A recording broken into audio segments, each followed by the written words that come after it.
E-commerce exploded in the last 24 months as more businesses and many more consumers move their lives online. That's live, play, learn, work, and shop all online.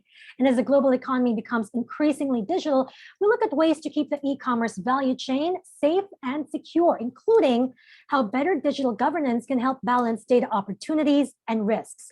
Good afternoon, everyone. I'm Mimi Oc, and it is my honor to be your host for this afternoon's event, Business Without Borders, Next Generation Digital SMEs and E-commerce Leaders, Keeping E-commerce Value Chain Safe and Secure. Actually, this discussion could not have come at a better time because this week, the United Nations Conference on Trade and Development, or UNCTAD, is actually celebrating e-commerce week. So the whole world is celebrating e-commerce. To officially start our program, may we now call on Ms. Amor Maclang. Amor Maclang is the co-founder and chief reputation architect of Geyser Maclang, the convener of the World FinTech Festival Philippines and Digital Pilipinas. As a champion of digitalizing the Philippines, her many initiatives are a testament that you can expand your business while still doing good for the country. Now, before we welcome Amor on stage, let's first watch this video and learn more about the exciting things that Digital Pilipinas aspires to do for the Philippines. Let's watch this.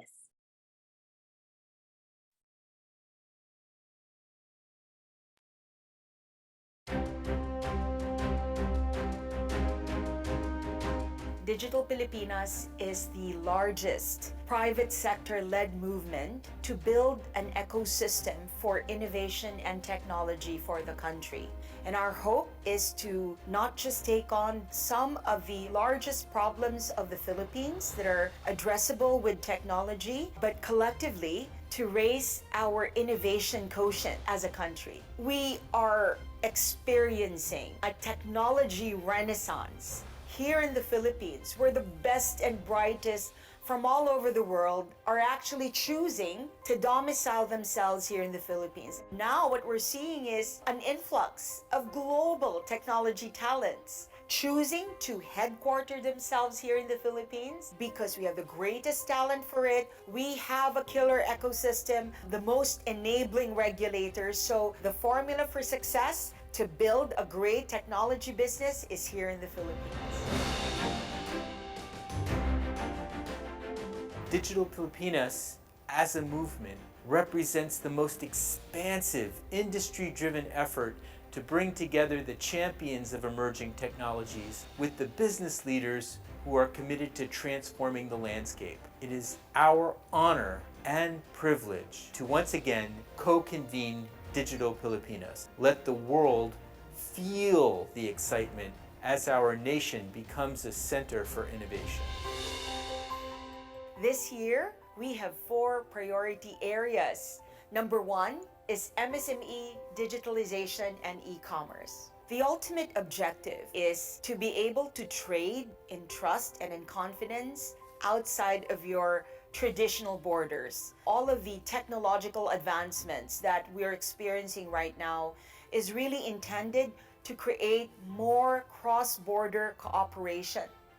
Digital Pilipinas is the channel partner of Proxtera, the global procurement arm of the MAS that is intended to create a safe space for entrepreneurs from all over the world to be able to trade in security and in trust. As a pioneer in e-commerce in electronics, my vision is to see every Filipino household having a gadget purchased from Kim's store. We share the same goal with Digital Pilipinas, pursuing the same mission, gathering talented individuals who can make a change and putting Philippines in the center of innovation. The Philippine e-commerce market is forecasted to be the fastest growing e-commerce market globally this year, growing by more than 25%. That has created a very dynamic part of the economy. It's powered by the marketplaces and shop platforms, powered by a whole network of enablers, by a whole community and a whole industry that is developing there to support e-commerce. And Digital Filipinas is bringing together a lot of those ecosystem stakeholders, and as such I'm very glad to be part of the Digital Filipinas movement that helps to develop this vibrant industry in the Philippines. The second work stream that we're championing in Digital Pilipinas is the creation of an API-led economy. We're looking at launching an API marketplace that would allow for continuous innovation and continued connection between businesses and organizations here in the Philippines. An API-led economy is about unbundling products so that customers can access what they want when they want it at a competitive price. They can use APIs, connect to a startup that's specifically serving that community. And that's the power of the API-led economy. It allows the product and the providers and the users who are receiving and benefiting from that product to connect in ways they couldn't before. Financial inclusion is ensuring that we make financial services accessible and affordable to every individual and business in the country. It also allows us to educate and promote discovery on their own and assist them with the right services anywhere they are and anytime they need it. The third work stream that we're championing in Digital Pilipinas is all about micro-education and micro-certification. The way we look at education has tremendously changed throughout the years. No longer are kids committed to take a 4, 6, 7-year course in university, and instead they're focusing on technological skills that are snackable and easy to acquire, immediately certifiable, and with your credentials being carried with you in the blockchain. We will be launching this year an internship program that would allow undergraduates or career shifters to be able to experience several corporations in 1 year, so that by the time that they graduate from the internship or the fellowship program, they are Web 3.0 ready. We have to embrace the idea of micro-credentials, micro-certifications, or even micro-degrees. What it is really is learning less things and learning things faster. What we need to do together with Digital Pilipinas is create that bridge that will address the skills gap in this new economy. From what skills you have now and what you need to do to get the skills you need tomorrow. So the way we see EdTech is really to solve not just 1 or 2 pain points, but really solve most of the pain points of the entire ecosystem.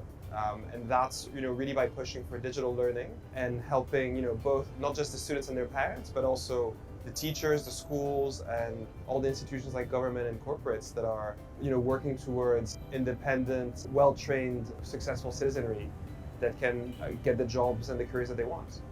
Embracing digital opportunities requires developing new digital skills. There is no question about it. This means empowering learning, supporting public policies for reskilling, and encouraging continuous improvements in that area. As we consider the challenges facing the world today, we at Microsoft acknowledge the enormous responsibility we have to ensure that the technology we are building benefits everyone around us. And it has to be in line with our mission, which is to empower every person and every organization on the planet.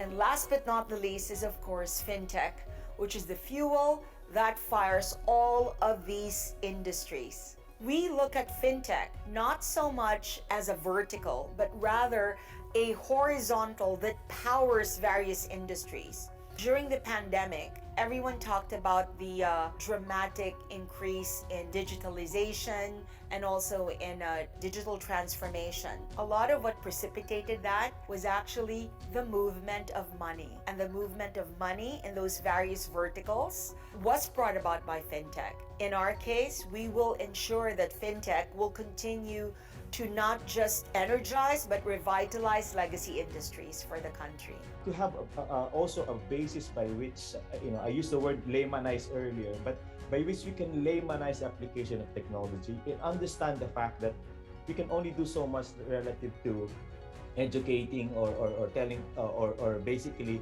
increasing the level of financial literacy of people. So there can be an approach wherein it can be hybrid. There can be an approach by which we can be more patient about people not adopting immediately. What FinTech did is they proved that the minimum digital hygiene of 24/7 accessibility, Six Sigma reliability, real-time transactions, safe and secure was very possible. The use of mobiles and other devices allowed those services to be self-service in many ways. So that basically increase the accessibility of financial services to a broader set of the population. We recognize that not one company can make finance for all happen. We believe in the power of collaboration and how it could speed up inclusion.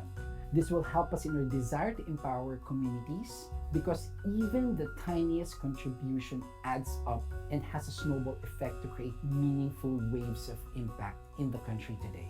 Digital Filipinas has been one of the strongest advocates for the use of technology in multiple industries in Philippines. Now, for Philippines to be the center of cryptocurrency and blockchain, it's important that there are macro policies created that incentivizes companies to invest in Philippines. Secondly, the understanding of blockchain ecosystem and cryptocurrencies is included in the education syllabus. And last but not the least, the research and development around this technology is incentivized. The right timing, the right ingredients are all in place. We can truly start the beginning of our road to a digital Pilipinas. Let's all build a cyber-secure digital Pilipinas. Together, let's build a digital Pilipinas through open finance. Through e-commerce. Through EduTech. Through fintech. Mabuhay ang digital Pilipinas. Mabuhay! Mabuhay. Mabuhay. Mabuhay. Let's build a digital Pilipinas together.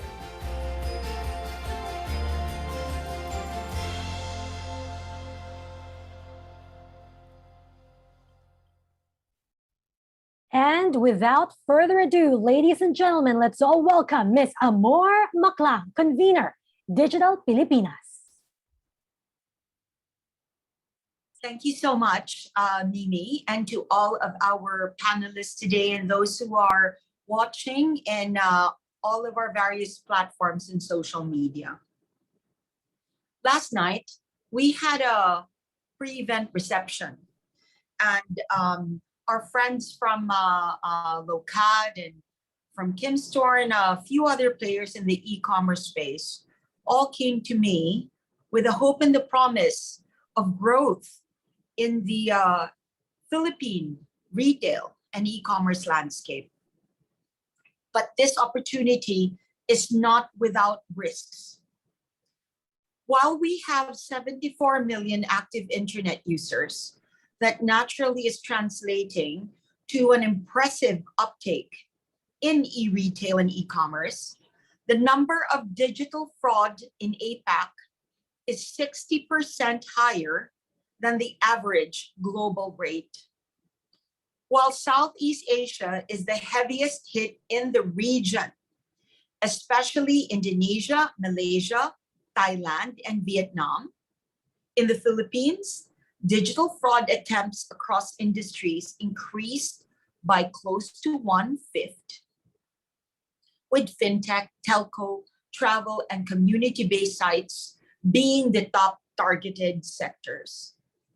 Last June 2021, we took on the advocacy of cybersecurity in a digital Pilipinas because the Philippines was listed in the Global Financial Watchdog, FATF, or the Financial Action Task Force, and has placed us in the gray list of jurisdictions subjected to increased monitoring for dirty money risks.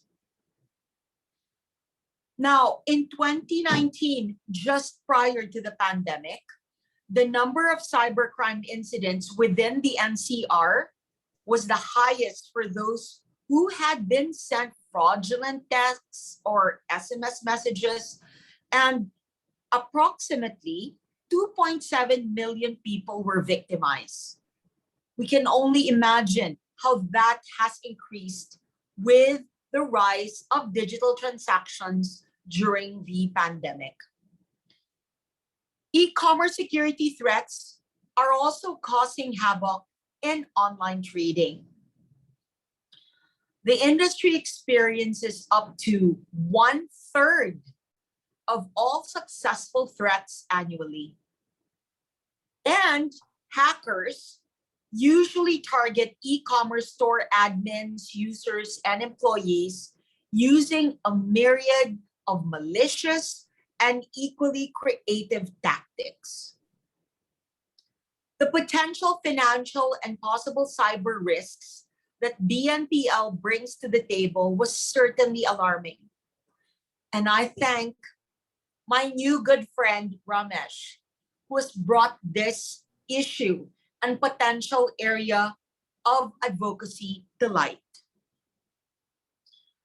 So concerns regarding accumulating debt, arbitrage, data harvesting in a consumer credit market that's already fast being unrecognizable because of technology.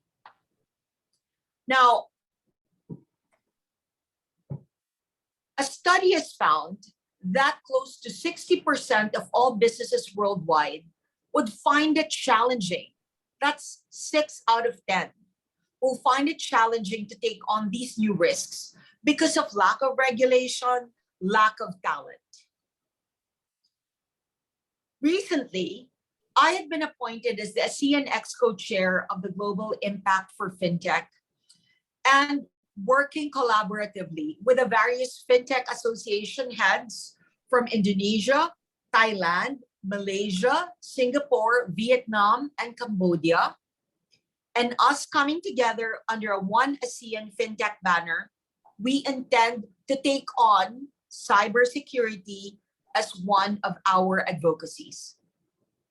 In behalf of our partners and conveners in Digital Pilipinas, now the largest private sector movement intended to create a digital and innovative ecosystem in the country, comprised of some of the largest financial services and technology firms in the country, we would like to thank everyone for continuously supporting our initiative. And together, we'd like to continue to ask for your help to build a cyber-secure digital Pilipinas. Maraming salamat po at magandang hapon po sa inyong lahat. Thank you very much for officially welcoming us to this afternoon's event, Amor. Now, moving forward to our next keynote speaker, may we now invite on stage Mr. Ramesh Nagarajan, Outseer's Head of Payment Security. Ramesh, the floor is yours. Thank you so much, Mimi, and thanks, Amor. As part of the, I was preparing in terms of the introduction of Digital Filipinas efforts in this country in terms of the e-commerce value chain.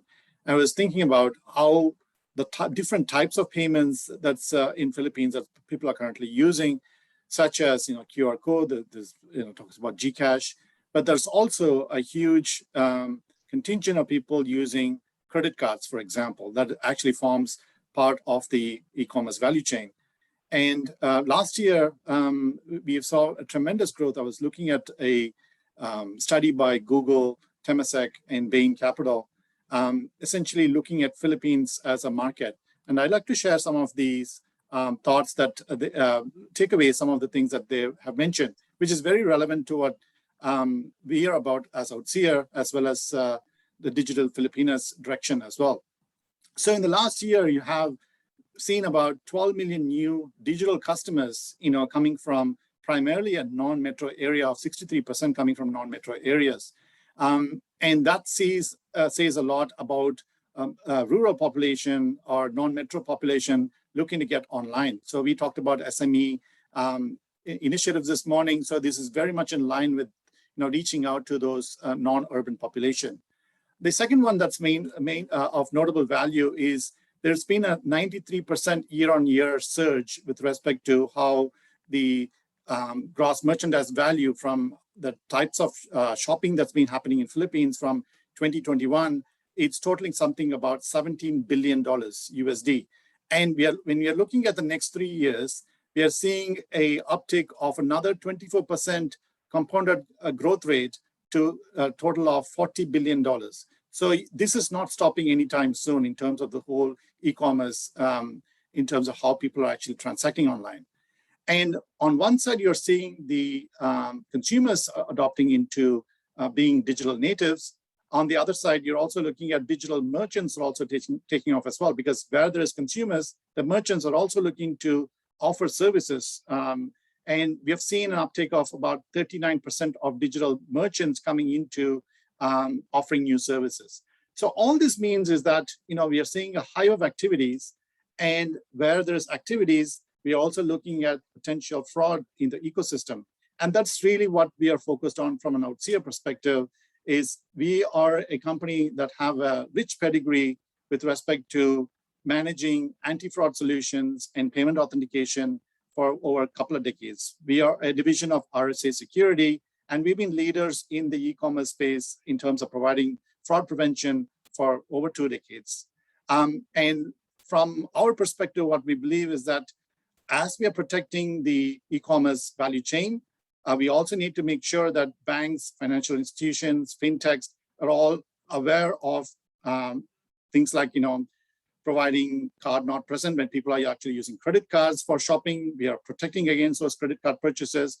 People are doing online banking, that people are actually protected against any kind of phishing or scams or malware or any kind of duping efforts that cyber criminals take to make sure that the trust in the system actually goes down. We want to make sure that the trust in the system is alive. If you're looking at a 24% growth for the next 3 years, the trust in the system needs to be well thought out. And cybersecurity should not be seen as an afterthought. It needs to be baked in right on day one.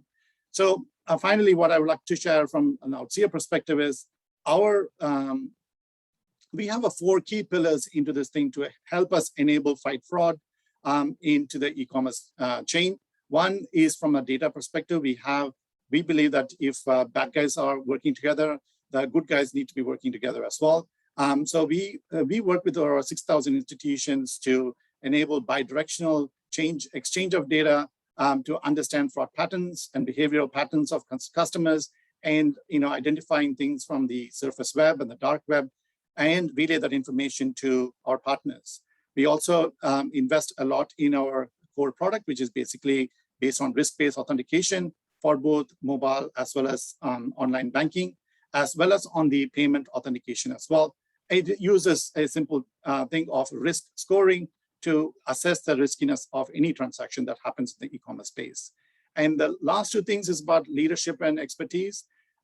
We have been working with the PCI DSS, the EMV Co, the vendors in this landscape, there are several partners, and also our analysts as well, to provide this kind of a trend analysis and looking at futures in terms of where we can go work together.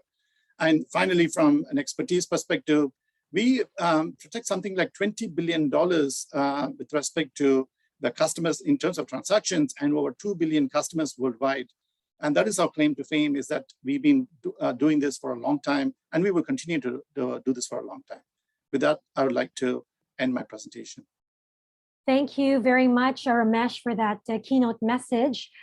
Truly, the future is bright for this space, for e-commerce, Digital Pilipinas. I think now we are ready to proceed to our panel discussion. At this point, to give us more insights about e-commerce value chain and the cybersecurity threats that hamper the development of digital business, let me introduce to you our esteemed panelists. Let's welcome Carlo Calimon, Director of Startup Village. Welcome back, Carlo. Fritz Enriquez, Director, Advisory Cybersecurity of KPMG Philippines. Hi, Fritz. Alexander Friedhoff, Co-founder and Managing Director of eTaily. Also, Ramesh Nagarajan will be joining us. Again, he's the Head of Payment Security of Outseer. And Mark Joseph Panganiban, or MJ, Chief Commercial and General Manager of Paynamics. Welcome, gentlemen. Good afternoon. Good afternoon, everybody. All right, at this point, we'd like to remind our participants, the viewers, that you can join the conversation. If you have questions for our experts or panelists, please type your questions in the Q&A box. We'll try to answer as many questions as we can. At this point, I think I want to start with Carlo. Carlo, why don't you set the stage for us? You're a startup incubator. A lot of the e-commerce players now are startups. These are SMEs. Why did you decide to become a startup incubator? I mean, I'm an MSME. I approach Carlo. What do I get? And in return, what do I give you? Do I give you, what, revenue sharing, or is it equity? Right. Thanks, Mimi, and good afternoon to everybody that's here. Happy to be a part of this panel once again. Well, we began the Startup Village as an incubator and accelerator around 5 years ago. And it was brought about because of my experience also being a startup founder myself, right? And at the same time, my previous life or my previous career, I'm also an educator and I've been advocating for entrepreneurship development in the Philippines since 2005. So up to date, I've been doing this for the past, 17 years already. So by starting up and coming up with Startup Village, it brings me back full circle. Having been an entrepreneur myself, and also being an educator in the same process, right? So having Startup Village brings both worlds together and brings that experience together. And our main goal is to really develop the next generation of startups or disruptors and innovators, because we believe that we need more of them, right? One of our visions from the very beginning when we started doing this 17 years ago was to create an army of entrepreneurs here in the Philippines, because it's the only way for us to uplift the nation. More so now where innovation plays a key role in that. And that's essentially what we do in Startup Village. So, but the nice thing about what we do now is that we begin from the very, very early stage, meaning whether these guys or this next generation of young startups or upstarts don't even know what they want to do. They don't even have an idea yet. So we guide them through this process that we've been using for the past 17 years and bringing it to the village, essentially guiding them, even if they haven't even decided to take the plunge yet, right? So we created programs in relation to that. And in the process, we also came up with other programs that not just incubate and develop these young individuals or young startups in the beginning, but also came up with programs that would help them as they go through the journey, which includes immersion trips to centers of innovation so that they get more exposure, whether it's matching them to potential clients or even investors, or as we currently have as a project with USAID, which we have Project Match, which essentially matches MSMEs and startups together so that both can prosper at the same time. And right now, to be honest, we also have a program ongoing that's called Certified Digital Negosyo, essentially helping digitize MSMEs by matching them to around 7 startups that can, help them with the full range of services that an MSME needs to become a truly digital business. And to be a part of our program is very simple. All you have to do as a startup or as a young upstart is to sign up for any of our programs, and we will help you find the right program that fits you. So if you look at it, we're looking at it from a full service perspective, beginning from the very, very early idea inception phase up to the point where we can actually help them launch and actually grow their respective businesses. Could you introduce us to your portfolio, Carlo? I mean, how many, in your many years in this business, Startup Village, it takes a village to raise a startup, to incubate a startup. How many startups have you actually incubated, and what is the success rate? There is a number in my mind. I know it's 9 out of 10 actually fail. That's actually very accurate. So since we come in at the very, very early stage, the number actually increases, right? We've actually had 11 cohorts already going into our 12th for our incubation program, and that's very big for past 5 years. And I agree with you. 1 out of 10 would essentially succeed, which is lower than the standard that you would have in more mature markets like Silicon Valley or even Singapore, when the ratio is a little bit higher, 3 out of 10. But we accept that fact because it's very early stage, and we don't mind that. Why? Because the programs that we run, essentially the idea is to equip them with all of these foundational tools that regardless whether or not they succeed with this startup that they enrolled with our program or move on to the next one, they can use the same tools either way, right? So for us, it's really about helping them and giving them the proper foundation, not just to ideate, not just to innovate, but also the basics of how to run a business. And as they grow and succeed with the current idea, we guide them further by accelerating them or coming up with more specific initiatives that would really help them move forward.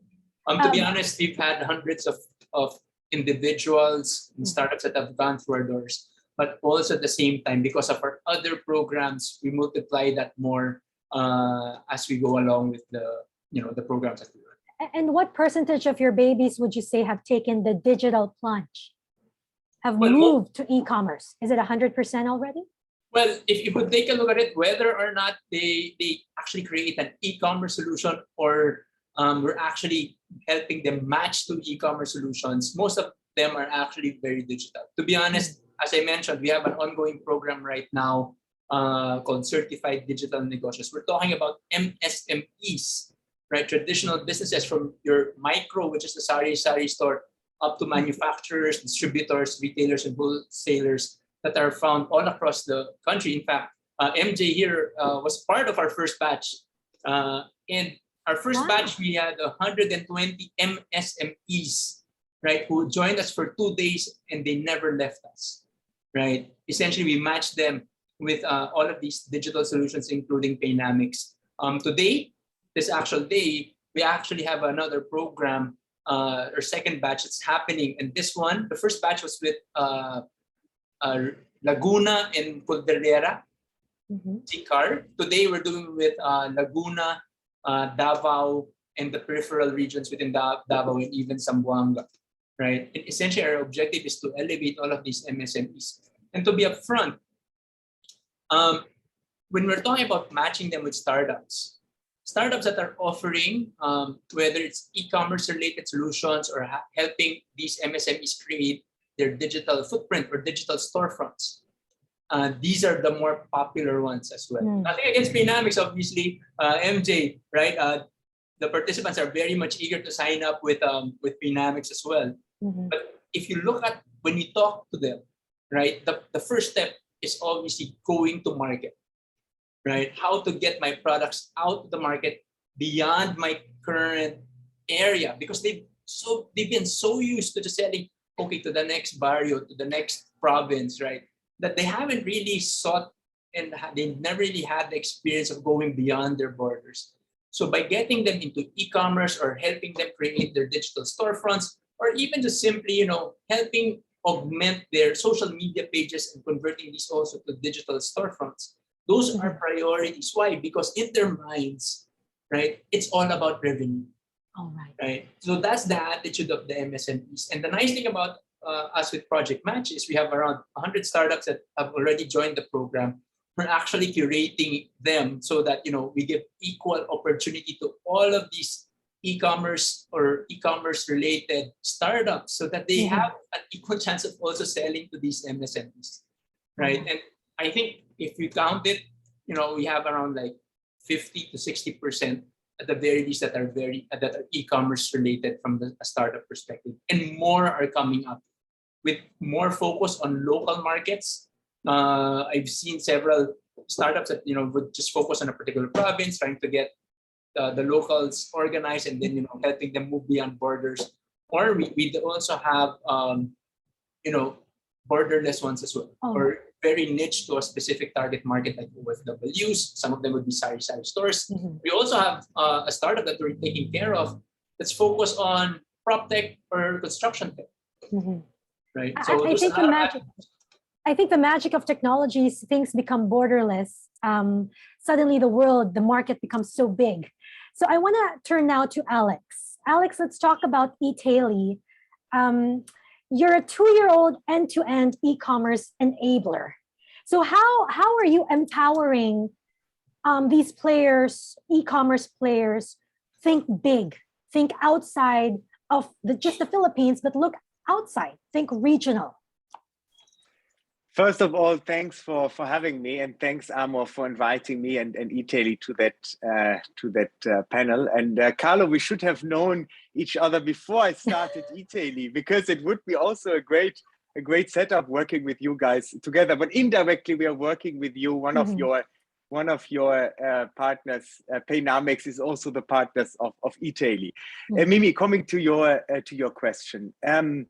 it's, I think, a pretty straightforward development that at the time where we had established e-tailing, there was no other chance for the retailers to go online. E-tailing is offering basically two different solutions. The first one is e-tailing enabler solutions, where we basically support retailers with customer service, channel management, marketing, with everything what they need in order to be successful online. I always call it the orchestra of e-commerce enabler business. And the other solution is e-tailing O2O, offline to online, where we support retailers with their offline point of sale, with the offline store, to have this integrated into the online store. And at that time where we started e-tailing with that vision, we clearly have seen that this is exactly what the retailers whom we are working with need.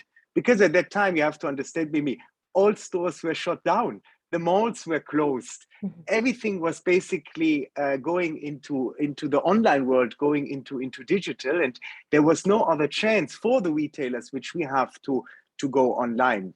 Think about Landmark, one of the oldest and most beloved department stores in the Philippines, about Midea, Toshiba, about Terra Nova, Vans, Guess, Mango, Centro Pacific. All these are our clients, and they basically use e-tailing to the both solutions, O2O as well as enabler, to go online and to go through that new way of retailing, of e-tailing their retail business. It was a leap of faith for many of these brick and mortar traditional brands, legacy brands.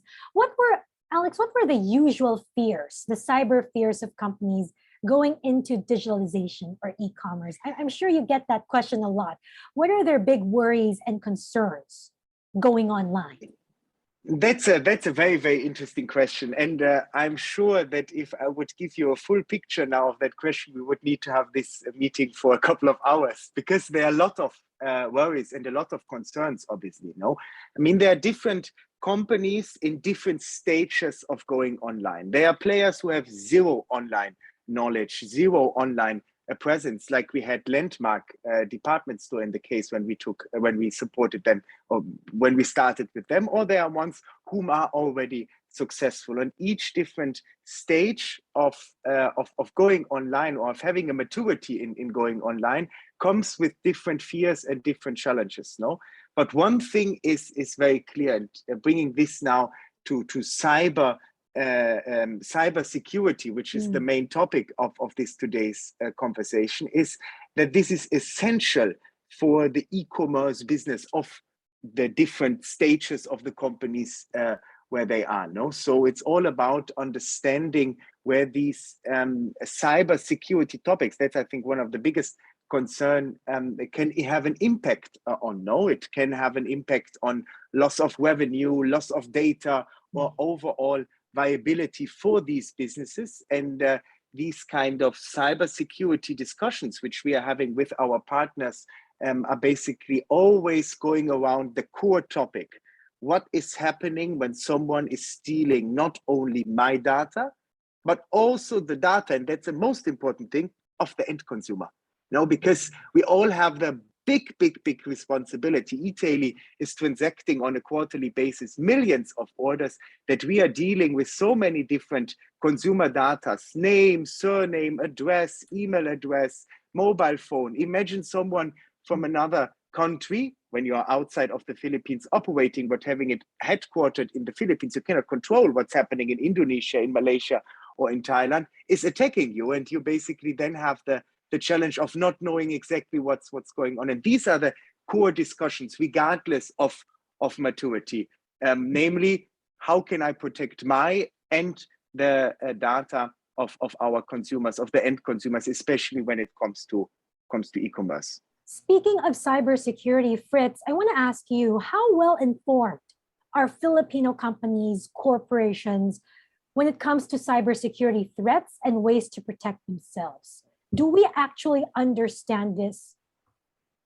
Thank you for that, Mimi, and thank you for having me here. So that's a very good question. So based on the latest KPMG Outlook 2022, more of the executives are more, I would say, paranoid than cybersecurity. That cybersecurity is now on their top risk. In fact, in 2021 and 2022, cybersecurity is number one on the top risk concerns of the C-suite. In the Philippines, more and more companies are concerned in cybersecurity. They are amenable on adopting new technology, on upgrading their cybersecurity solutions, along with hiring more people to enable the company on running these technologies and running these processes to protect their companies and of course the data of their consumers. Mm-hmm. Because Fritz, it doesn't matter whether you're big or you're small. Everybody gets attacked online. In fact, I saw a research, it was presented by Forbes. They were citing a report from Checkpoint Research that said, you know, the number one in brand phishing victim this year is actually LinkedIn. I can imagine that company has a very deep pocket for IT and for cybersecurity, and yet they're still the number one in brand phishing victim for the year. I mean, in the Philippine context, do you think companies are investing enough in this, in cybersecurity? I wouldn't say enough. Their investment security will not be enough since I would say the blue team cannot, or the blue team cannot give pace with the red team, or the hackers, the black hats, right? Yeah. So it will never be enough for companies to protect themselves. I would say every security professionals, there's always no 100% security. Unfortunately. Yeah. Unfortunately. And I think this is something that keeps MJ up at night because he's dealing with a lot of money. Yes. So payment processing business, you know, the real currency is data and trust and security for your consumers. How do you secure your data and secure the money that goes through your system? Well, thank you so much for the question. Thank you for making us part of this panel, and for the airtime, Carlo and Alex, for the mentions. Well, to put it simply, we heavily invest in technology, and we try to adopt with the latest practices, because I think one of our really aspirations is to actually make the Philippines also be the one exporting also technology, not only just manpower or not only people but also technology. So that's why we as a company, with Paynamic, especially when dealing with payments, we want to offer the most secure and efficient and reliable solution to our merchants, because again, if these are the type of things that we actually prepare in terms of we use as pillars, we can actually make our economy much better, because the trust will be higher. Filipino consumers will be more comfortable in transacting online rather than utilizing cash in the process. So one would be technology. The other is also people. So we try to develop our people, try to hunt and and conduct regular trainings for developers. In fact, 60%, if not 70%, of our manpower is actually developers. So we try to keep up again to ensure that our systems are kept by the best developers with the best technology available relating to payment. So there, technology and people. That's where we invest most of our resources. But here's the thing, MJ, we can come up with all the sophisticated solutions and safeguards, and then you've got this one employee who accidentally clicks on a link in an email and bam, it's all gone. So simple. Correct. So, well, those types of cases, again, that's where you have to, really do safeguards, and again, learn from best practices, because again, we're not the only payment service provider in the Philippines, and in fact, we even compete now in a global scale, because even the likes of PayPal, Stripe are easily accessible even for Filipino merchants here today. So, as a company, again, we heavily invest in technology and people to ensure that again we are highly competitive even with the global competitors that we have. All right. Ramesh, earlier you did cite numbers, 12 million new digital users in the Philippines during the pandemic. That came from I understand, the eConomy Southeast Asia report. That number actually comes with a caveat because despite us having 12 million new digital users, we still registered the lowest internet users transacting online in the region at only 68%. Why do you think so, Ramesh? Do you think this is a function of distrust? You know, thinking 2 times, 3 times, 4 times, is it safe for me to do this online? Maybe I just go to the traditional brick and mortar and just get it over with versus risk it online. Why do you think so? That's an interesting observation, Mimi. So essentially, we had this chat yesterday as well. According to the BSP, you're looking at 51.6 million people in Philippines, adult population is unbanked. You know, that's a staggering number. But if you peel the onion and you see the more details to it, it's almost to the point that unbanked meaning what? They are not banking customers, although they are transacting using their mobile phones on GCash, for example. So well, the fact of the matter is people are still transacting on with their financial services provider of their choice, and the financial services does not need to be a bank. So people are still going through those kind of transactions. Now, going back to Google Temasek Bain report, so you're looking at different types of numbers. So 12 million something subscribers, but only 68% of them are actually using it. That could be several reasons why people are actually using either to do with literacy, financial literacy. They don't want to do certain things online, or they only want to do certain things online, which is what they're comfortable with. And financial inclusivity, which is basically how many people are actually wanting to have certain services. Cash is still king in Philippines. So the move from the, even though we are looking to a cashless society, the fact of the matter is predominantly majority of people, more than 50% of people still use cash. So the fact of the matter is there are low income wage people who are not having any kind of accounts, and they may have certain transactions that they do through GCash that gets registered. For the most part, doesn't get registered. And the second major thing from a security perspective is that it is about trust and, in fact, lack of awareness on what is happening. So if that's the other thing about inclusion is if you're able to have this kind of an education to the rest of the community. I'm not talking about just urban population, but also rural population or non-urban population. They get to know what to do and what not to do in those kind of events. Accessing these links that you mentioned. Someone mentioned about fake links. SMS smishing and phishing and all kinds of different ways of people getting fraudsters taking over their identity. So that gives a little bit more awareness to people to use these services more. So then you will see those numbers from 68% grow up to a much bigger number. But yeah, once you peel the onion, there's a lot of interesting insights on exactly what those numbers mean. And I want to step back first and go back to what you said, Ramesh. Cash is still king in the Philippines.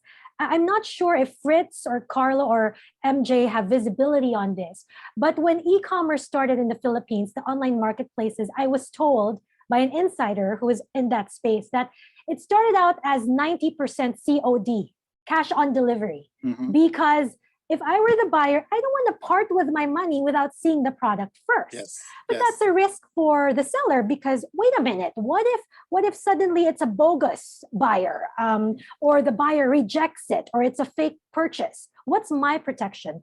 Carlo, MJ, Fritz, do we have any information on the landscape for e-commerce? Is it still 90% preferred COD, or are Filipino consumers more comfortable now to pay online and then just deliver?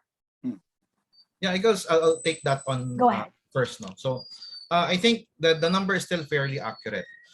Because one, yes, still 90%. Wow. No, okay. It's surprising to see because again, we also have to talk volume. At the end of the day, we have the biggest players like the Lazada and Shopees of the world. Actually, constantly promotes and even tap the biggest influencers there is. No.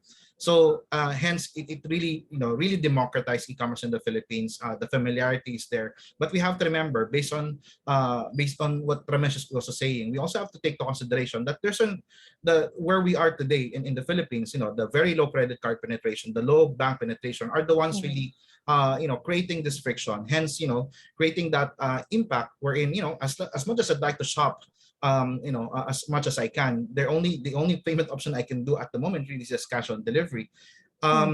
So and I think that's still going to happen in the next coming years, because at the end of the day, the only way to reduce this friction is actually to have, like, for example, like, to easen up on the KYC process. Because, for example, for an individual to get a bank account, you have, at the minimum, you have to submit at least 2 IDs, no, government IDs. And again, that's fairly easy for, for, like, for example, 40%, 60% of highly urbanized areas in the Philippines, like Manila, Cebu, and Davao. But for the rest of the country, which is highly provincial and remote in nature, where also internet connectivity could also be a concern, that could still be, one major driver where COD could still, really make sense in the continuous thrive of e-commerce.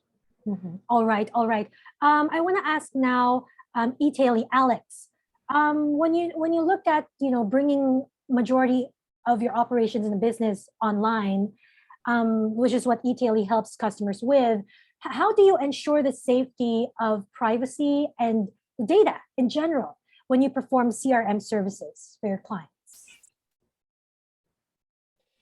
That's a very, very, very good question. And basically it's a question which has a never-ending story, because it's a topic which is ongoingly evolving and ongoingly developing throughout the entire e-commerce value chain. Talking about Lazada, about Shopee, where the responsibility and accountability of security is in the channels directly, but talking also about the emerging trend into D2C, direct to consumer. So skipping the middleman, going away from the marketplaces, going into the brand.com, where these developments of security of data and generally cybersecurity is getting more concrete and touchable for the brand partners which we have. No, but before we go into these discussions, how we are doing it, we are always explaining to our partners what this actually is about. Normally, because as soon as you make the decision, I want to go now D2C, like a Landmark, for example, or a Terra Nova, it's all about understanding, okay, what can happen actually in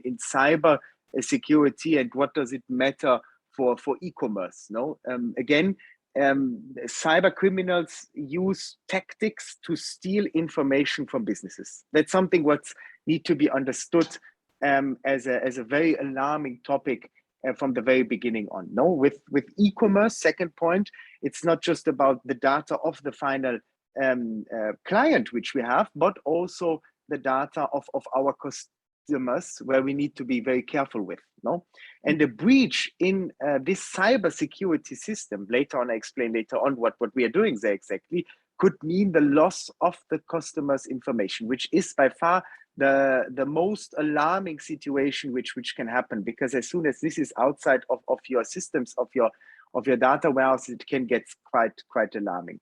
But businesses and regardless here of sizes are basically working internally as well as externally on a kind of, e-tailing at least, step-by-step guide to e-commerce security. First of all, it's always about, and now I'm very easy and straightforward, backing up the site files and the databases. No, so it's always about having backups in the cloud, so that basically everything is saved in the backup, in the back end of the top of the systems. The second point clearly is the securing of servers and admin dashboards. I think that's a very critical point. Imagine now I have my master dashboard where I see all our clients and their sales and consumer data and all these topics, and someone is entering in my system and can see this too.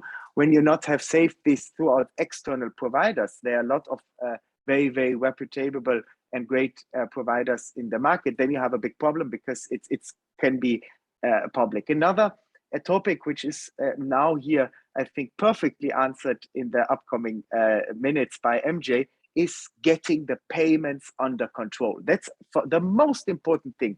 In fact, MJ and me, we're working very closely together, Paynamics and e-tailing, in bringing we're actually developing the first e-commerce mall at the moment in the Philippines. So Ayala Malls now is online, is having its own zingmall.com, and Paynamics and eTaily are working closely together here. Paynamics, our payment provider, and eTaily, the end-to-end builder of that platform.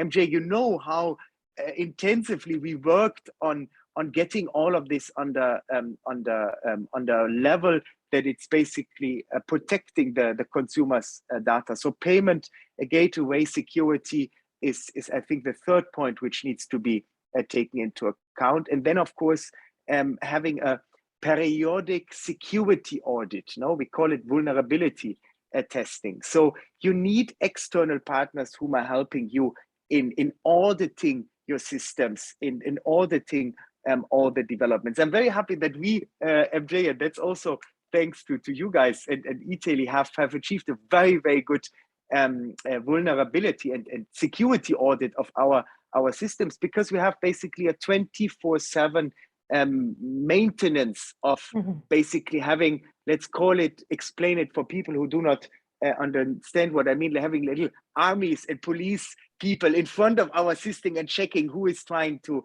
attack and whom is trying not to attack. And this is something which clearly needs to be done by external parties who are helping here. So to make a long story short, Mimi, what you are asking, how do we support the retailers? We support with external parties whom are doing monitoring and testing of your systems to basically give an external audit like a KPMG would do, to say, okay, this is a secure topic and the secure system for the retailers. MJ, Alex just pointed to you. Congratulations on the partnership. We're all excited for that. It's a big win for Filipino consumers. When you talk about security, MJ, I'm very curious. I'm not sure if you're allowed to share the numbers with us, but if you could give us a sense of how, in your own experience with Paynamics, do you have an idea how many attempts there are made every single day on your system?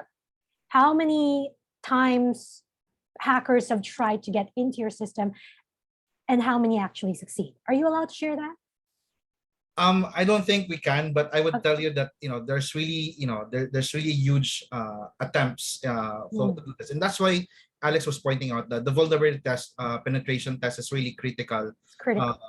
In terms of for example, even before you actually go live, because if you actually don't have a very unsecure system in place, then for brands like Ayala that you just mentioned will be very vulnerable to that, because at the end of the day, what we work together with Paynamics and eTaily, for example, is to protect the interests of like the master merchants like Ayala and its sub merchants such as the brand themselves, because again, what we're trying to do is to democratize more e-commerce in the Philippines. That before Filipinos would go to the malls once, twice a week, but now now they would actually think twice. Okay, I'd rather buy this online because one, they're cool, and then I'm trying to be cool by purchasing online because I have all of these options.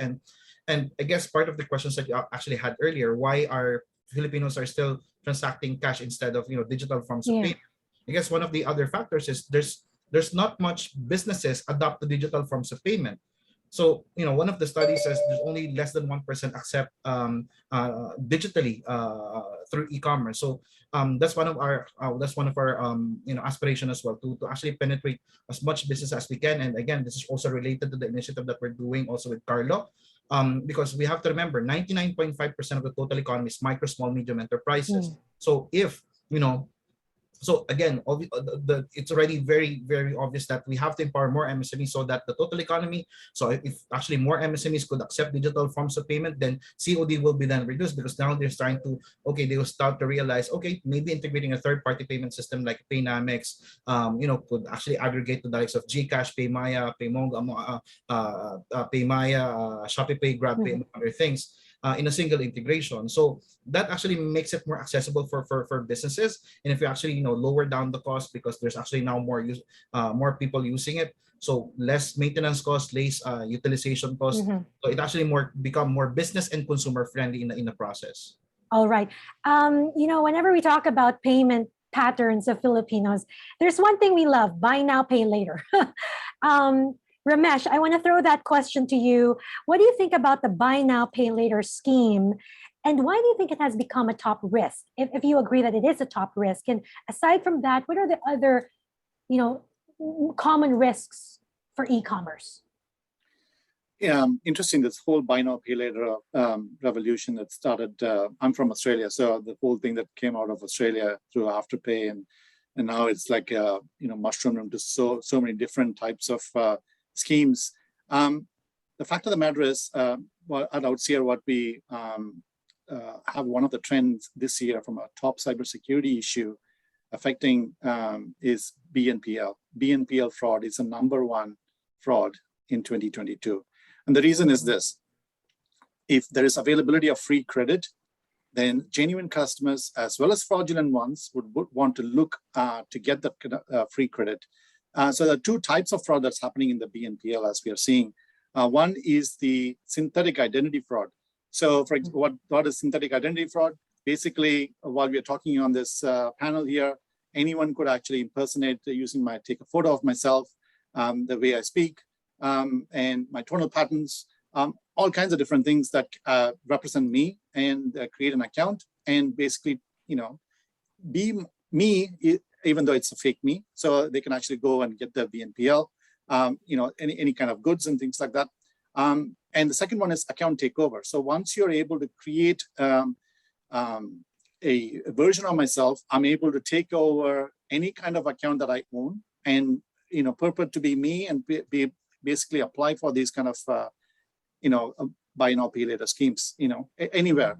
So essentially the deep philosophical question is, who do you trust? Whether is the person who are saying that they are, is the real person, or is it a fraudulent person? So how do you know that you're dealing with someone who's giving credit and it's been assessed by the underwriters based on a certain credit score, based on a certain credit history? That fraudster can actually bring down your legitimate credit history as well by not paying. There's no pay later. There's only buy now and pay never. So essentially, you are bringing down the person's credit history as well. And once you do that as a nation, you're looking at lower trust in this whole financial institutions. So no one would actually want to go near buy now, pay later if this continues. So as and when there is a growth opportunity, there's also something that you need to be aware of to prevent against this BNPL schemes, fraud schemes. So Ramesh, I guess the main question is for consumers and entrepreneurs, how do I protect myself from identity theft this way? I mean, you open Facebook, you've got 1,000 photos of myself there. I post videos of myself that's face with a voice. Correct. So who do we trust? Are there things we can do? Are there agencies we can turn to cross-check the identity of someone we're transacting with? Well, there are certain this is an area ripe for innovation as well, in the sense that how you are able to detect a person's biomarker or biometric information to validate. And yesterday I was talking to someone. We were talking about KYC, right? Everyone's talking about know your customer. There's only one way, unidirectional flow of information between bank and the consumer to say, prove to me that you're a customer. How do I know that you are the bank that you're trying to contact me? I should know my bank or know my financial institution. There is no reverse, authentication that's happening from a consumer point of view, because you see SMS messages being sent. And I don't want to use certain brands, but last year we had 2 major banks involved in, hundreds of accounts being, taken over. But the fact of the matter is, if I purport myself to be that particular bank and send you SMS, Mimi, would you not click on that SMS? Because it comes from a legitimate source. And so you'd want to click on this link.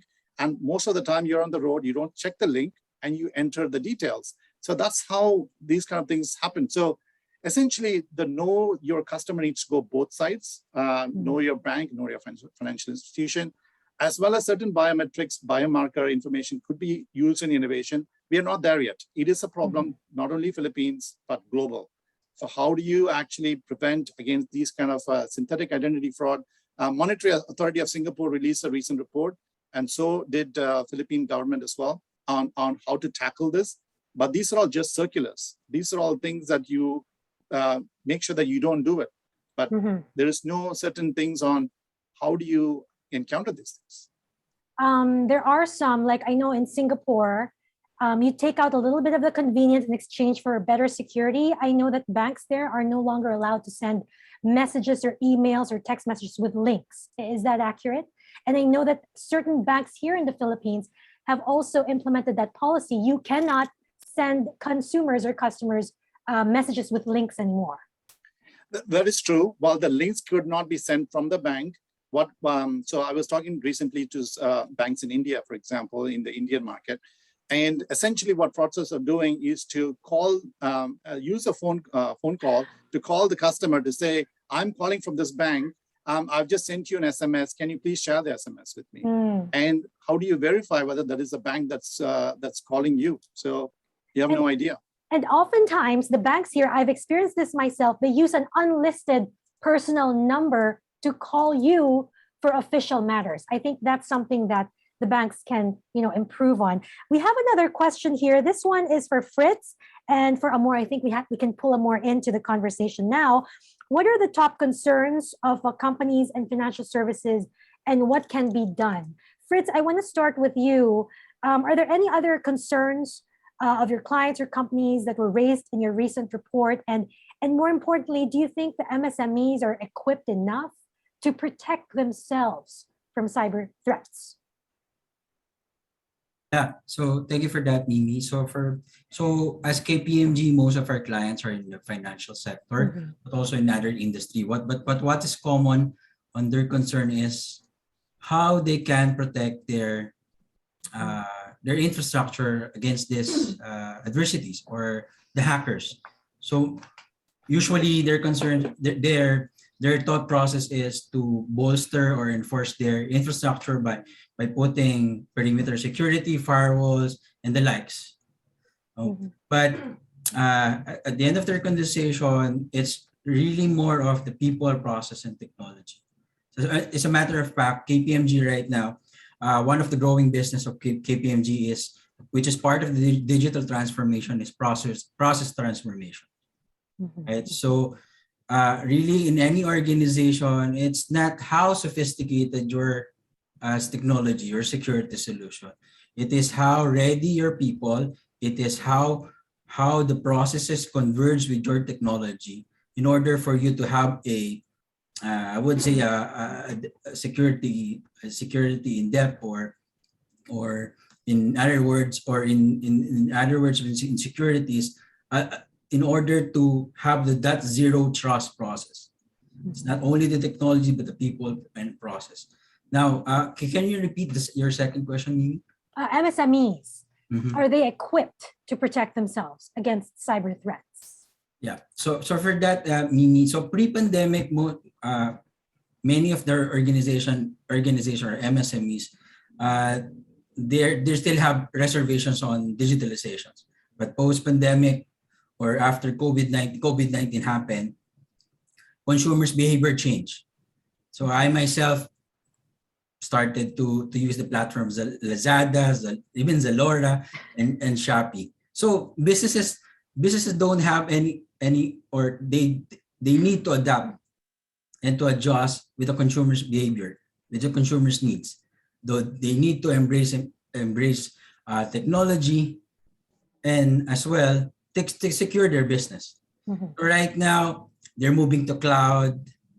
Along with that, securing their businesses in cloud, and of course, getting services from the likes of us, from third party, to give them advice, to help them on their strategy on moving from their traditional business to a cloud-centered business operations. All right, thank you for that, Fritz. I think we can pull in Amor now. Hi, Amor. So what do you think are the top cybersecurity concerns for the financial sector, and what can be done? Actually, potentially a more interesting question, Mimi, would be Digital Pilipinas would like to challenge organizations as to how they approach cybersecurity. So an implication when you hear an organization say, Be careful with phishing.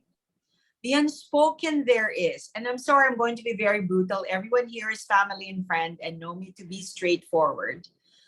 When an organization tells you, be careful of being phished, the unspoken there is, if there is a breach, it's usually the fault of the consumer because you were just simply stupid enough to fall for a trick. But with my earlier work with the NPC and taking on cybersecurity as an advocacy in a digital Pilipinas, we encourage everyone to adopt a zero trust architecture mindset. In other words, whether within or outside of your organization, you need to authenticate, you need to put in gates and filters, if I were to laymanize it. And the only way we can do that is through reg tech. So earlier, it was adverted to that there was a special situation that happened November of, actually it's November 7. These issues and risks have this way of really sticking to my head. November 6, November 7 of 2021. I know because it was just before the World FinTech Festival and the Singapore FinTech Festival, and two major systemically significant domestic financial institutions experience a special situation. And a lot of it, us in the industry, the talk that was going around was because one of the players did not have enough of those filters. And, it manifests itself, when you open a bank account, for example, and they ask you a gazillion documents to authenticate who you are. So when a financial institution asks you a gazillion documents, ideally in paper, then what that basically tells you is they don't have enough reg tech filters. Oh my God, I hope I don't get trolled because what I'm saying is very controversial. So the less they ask of you, most likely means the less they have in terms of technology. So what we need to be able to look here into is the role of reg tech and the role of, because it's not enough to trust people. These are people who've been doing the right thing and will never do us wrong. We have to adopt a zero trust architecture. And more importantly, we cannot just summarily dismiss an incident to be the fault of the consumer. So that's why we felt that our e-commerce and our MSME digitalization day today, which will be a series of many other days, months moving forward with the DTI, is going to be centered on the protection of consumers. So maybe just something to think about. I don't think we'll all solve that. Amor, you raised an interesting concept there, reg tech. Maybe we can ask Ramesh, what do you think is the role, how critical is the role of reg tech for cybersecurity and for growing the e-commerce landscape here in the Philippines? Well, I mean, looking at Philippines regulatory authority in terms of how, for example, this RTLA that was released by the government, this Philippine Innovation Act. There is a couple of other acts that I'm forgetting, that's escaping my mind. The fact of the matter is you have regulation, and regulation is key in terms of how the banking institutions at the moment are set up to protect against any kind of fraud or it's an insurance policy at the moment. So, but the fact of the matter is banks are allocating a predetermined amount of money, showcases that they're expecting these things to happen. And they are, as and when it happens, they are able to pay those customers. But when it happens en masse, this is where the government body needs to come together to actually assess the risk with respect to people actually getting on board. So regulation is a main driver in terms of how traditional banking institutions are approaching this. Bear in mind, the fintechs don't have to live under the same umbrella of these regulations.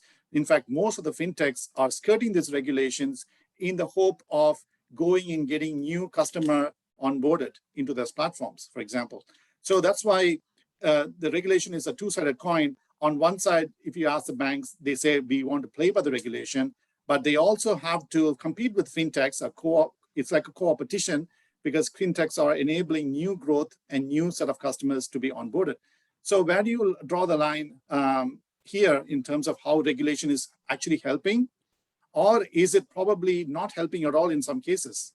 So it's a controversial question, and there is no easy answers to it because you definitely need regulation, but sometimes it is too slow moving that you do not see the growth as Philippines. So when you look at the other countries in ASEAN, for example, most actually have regulations, but they also have a leeway to actually go do things just outside the regulation, so to get more adoption into the fintech. In fact, you're going to be seeing, I think Amor mentioned as part of the introductory video about other types of verticals that, it's not a vertical, but it's a horizontal, because you're going to be seeing a lot more embedded payments coming in the next decade. In fact, starting now, it's a lot more embedded payments into different types of interactions the customer has.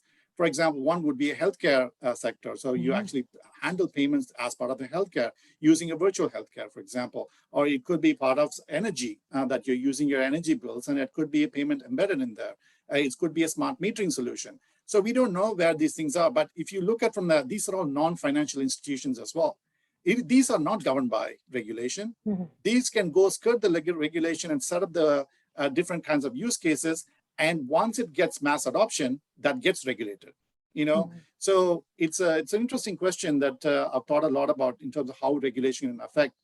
But I don't think we can answer this question in a 5-minute forum here. We need to go deep into the RegTech. It is, as you mentioned, a very complex conversation. It's a tough balancing act. Some are, resorting to the sandbox approach to, innovative things. To let the players, the innovators do their thing, and then the regulators watch, and then we set the rules as we go along. Exactly. You want to regulate, but not over-regulate as you choke innovation. Thank you for that, Ramesh. We have another question here from the media. This is for Alex. Alex of eTaily, what regional trends are you seeing related to e-commerce, e-retail, or cybersecurity? Regional trends. That's a wonderful question, because this basically is aligned with my dream. I'm from Germany, from Europe, of a European Union kind of thing in Southeast Asia, because we all know that regional level policy frameworks to build basically a cybersecurity resilience are way more important than isolated ones. Because we are playing here in Southeast Asia the game that you need to be successful in Philippines, you need to be successful in Malaysia, in Indonesia, in Thailand.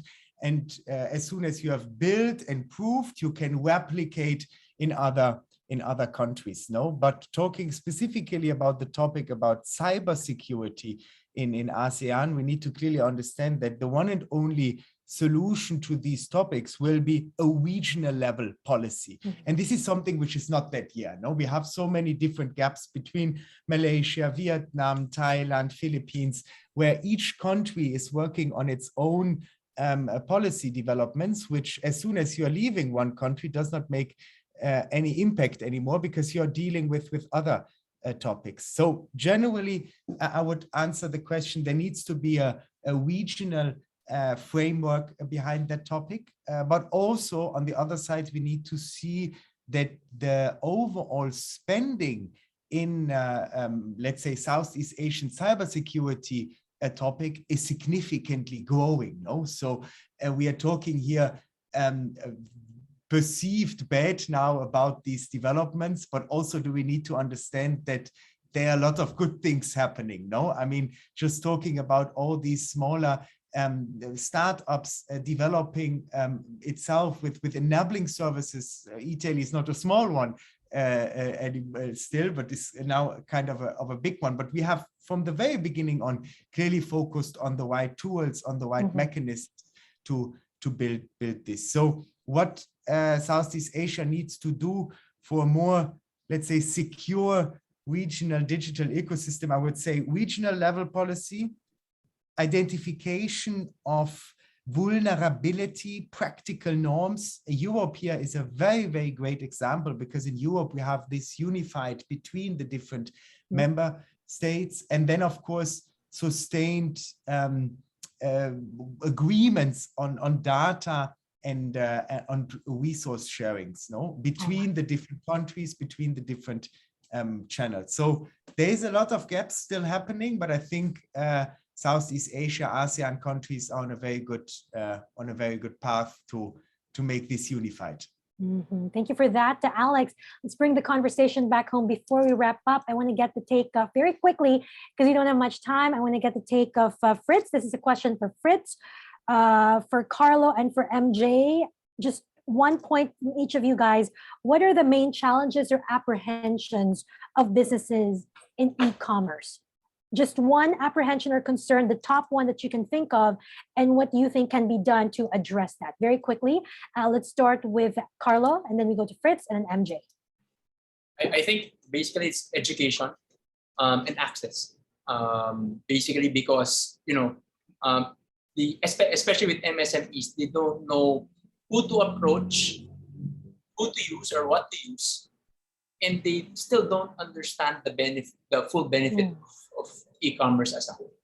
And I think that's something that we're trying to do, so that we're able to bridge the gap, so that transformation that we've been discussing happens much faster, rather than it being just a follower mentality. Okay, some other guy's doing it, then I'm gonna start doing it, right? So we need to educate everybody and make everybody more aware about the benefits of going into e-commerce and using digital solutions in the process. All right. How about MJ? Well, there are two sides of the story, at least for me, because, for example, there are different pain points depending who you're talking to. One, for the MSMEs. For the MSMEs, I think really the talent to for example, to maintain, to set up will be the number one concern. They would not necessarily, or would not naturally have that kind of talent to do the know-how, how to integrate payments, how to set up the website. So these are the types of things that they won't naturally have. For when dealing with large entities, on the other hand, large entities naman tend to, for example, overthink or overanalyze. So they want to take care of, make sure that all of the process involved that they used to have in their offline environment should replicate in online and should follow the same step-by-step procedures. So sometimes it tends to become overcomplicated and never really took off in the process. So I think it's really more of either you're an overthinker, or you actually really have the talent to really execute. All right, and Fritz? Yeah, top apprehensions. Yeah, two things. So I second Carlos' comments a while ago. One is education and awareness. So security is always a shared responsibility between the entity, between their partners, and of course the consumers. Consumers has the responsibility on protecting their data. Never share password, think before you click. And second is the right balance of security and convenience. So companies, MSMEs can leverage on technologies. So gone are the days that companies are relying on manual processes. The technologies are there, so to ease the friction between the entity and the consumers. So as MSMEs leverage on technology to provide the right balance of convenience and security. All right, Carlo wanted to add cybersecurity has to be affordable also. Thanks for adding that, Carlo. I think a lot of the SMEs would want more affordable solutions. We don't have much time, gentlemen. At this point, we want to close with one question for all of our panelists. And this question is answerable by one word answer only. It's your Miss Universe final question. We're having a leadership change in less than 2 weeks. What do you think should be top of the agenda for the next president, for the incoming administration, when it comes to addressing cybersecurity in the Philippines? One word, what should be on top of the cybersecurity agenda for the next president of the Philippines? All right, let's start with, why don't we start with Ramesh? We go to Alex, and then we'll go to Fritz, MJ, and Carlo. And then we end with Amor. Ramesh, what do you think? One word. Fraud. Fraud. Okay. Alex? Data breach. Data breach. Fritz? Enablement. Enablement. MJ? Infrastructure. Infrastructure. Carlo? Priority. Has to be a priority. And Amor, of course, let's pull her back in. Interoperability. Interoperability. And on that note, thank you very much, gentlemen and lady, for this interesting discussion. At this point, we'd like to request everyone to keep your cameras on. We're going to have the organizing committee take a quick photo of the group. Please flash your brightest smile. Maybe I'll do the count. 3, 2, 1, and smile. All right, let's give them one more chance to get that perfect shot of the group. 3, 2, and 1. All right, I think that was it. Okay, thank you very much again for joining this very exciting discussion. Lots of insights that we learned from this afternoon. That was a highly informative and engaging session. Thank you everyone for joining us this afternoon. Do stay safe. And again, mabuhay ang Digital Pilipinas. Thank you. Have a great day. Thank you, Perfect. everyone. Thank Thanks, you very Carlo much. and Jay. Thank you. Thanks. Bye-bye. Thanks.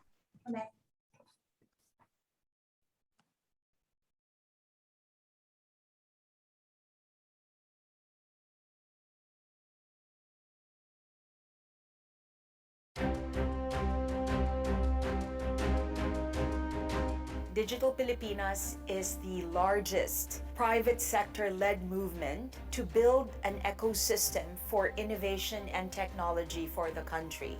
And our hope is to not just take on some of the largest problems of the Philippines that are addressable with technology, but collectively to raise our innovation quotient as a country. We are experiencing a technology renaissance here in the Philippines, where the best and brightest from all over the world are actually choosing to domicile themselves here in the Philippines. Now what we're seeing is an influx of global technology talents choosing to headquarter themselves here in the Philippines because we have the greatest talent for it. We have a killer ecosystem, the most enabling regulators. So the formula for success to build a great technology business is here in the Philippines.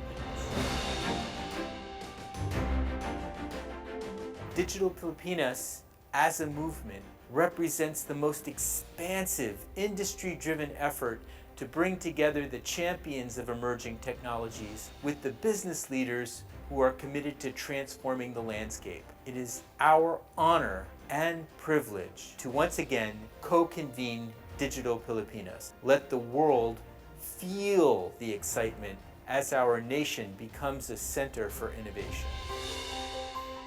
This year, we have 4 priority areas.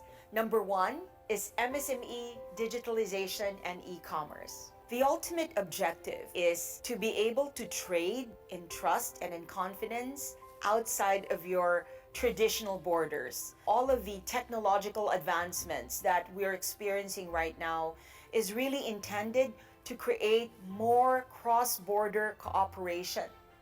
Digital Pilipinas is the channel partner of Proxtera, the global procurement arm of the MAS that is intended to create a safe space for entrepreneurs from all over the world to be able to trade in security and in trust. As a pioneer in e-commerce in electronics, my vision is to see every Filipino household having a gadget purchase from Kim Store. We share the same goal with Digital Pilipinas, pursuing the same mission, gathering talented individuals who can make a change and putting Philippines in the center of innovation. The Philippine e-commerce market is forecasted to be the fastest growing e-commerce market globally this year, growing by more than 25%.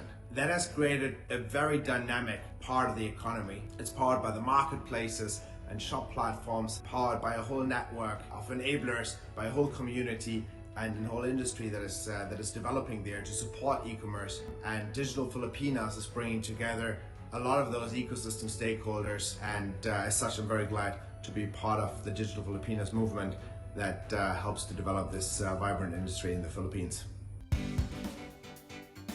The second work stream that we're championing in Digital Pilipinas is the creation of an API-led economy. We're looking at launching an API marketplace that would allow for continuous innovation and continued connection between businesses and organizations here in the Philippines. An API-led economy is about unbundling products so that customers can access what they want when they want it at a competitive price. They can use APIs, connect to a startup that's specifically serving that community. And that's the power of the API-led economy. It allows the product and the providers and the users who are receiving and benefiting from that product to connect in ways they couldn't before. Financial inclusion is ensuring that we make financial services accessible and affordable to every individual and business in the country. It also allows us to educate and promote discovery on their own and assist them with the right services anywhere they are and anytime they need it. The third work stream that we're championing in Digital Pilipinas is all about micro-education and micro-certification. The way we look at education has tremendously changed throughout the years. No longer are kids committed to take a 4, 6, 7-year course in university, and instead they're focusing on technological skills that are snackable and easy to acquire, immediately certifiable, and with your credentials being carried with you in the blockchain. We will be launching this year an internship program that would allow undergraduates or career shifters to be able to experience several corporations in 1 year, so that by the time that they graduate from the internship or the fellowship program, they are Web 3.0 ready. We have to embrace the idea of micro-credentials, micro-certifications, or even micro-degrees. What it is really is learning less things and learning things faster. What we need to do together with Digital Pilipinas is create that bridge that will address the skills gap in this new economy. From what skills you have now and what you need to do to get the skills you need tomorrow. So the way we see EdTech is really to solve not just 1 or 2 pain points, but really solve most of the pain points of the entire ecosystem. And that's really by pushing for digital learning and helping both not just the students and their parents, but also the teachers, the schools, and all the institutions like government and corporates that are working towards independent, well-trained, successful citizenry that can get the jobs and the careers that they want. Embracing digital opportunities requires developing new digital skills. There is no question about it. This means empowering learning, supporting public policies for reskilling, and encouraging continuous improvements in that area. As we consider the challenges facing the world today, we at Microsoft acknowledge the enormous responsibility we have to ensure that the technology we are building benefits everyone around us. And it has to be in line with our mission, which is to empower every person and every organization on the planet. And last but not the least is, of course, FinTech, which is the fuel that fires all of these industries. We look at FinTech not so much as a vertical, but rather a horizontal that powers various industries. During the pandemic, everyone talked about the dramatic increase in digitalization and also in digital transformation. A lot of what precipitated that was actually the movement of money. And the movement of money in those various verticals was brought about by FinTech. In our case, we will ensure that FinTech will continue to not just energize but revitalize legacy industries for the country. To have also a basis by which, I used the word laymanize earlier, but by which we can laymanize the application of technology and understand the fact that we can only do so much relative to educating or telling or basically increasing the level of financial literacy of people. So there can be an approach wherein it can be hybrid. There can be an approach by which we can be more patient about people not adopting immediately. What FinTech did is they proved that the minimum digital hygiene of 24/7 accessibility, 6 Sigma reliability, real-time transactions, safe and secure was very possible. The use of mobiles and other devices allowed those services to be self-service in many ways. So that basically increased the accessibility of financial services to a broader set of the population. We recognize that not one company can make finance for all happen. We believe in the power of collaboration and how it could speed up inclusion.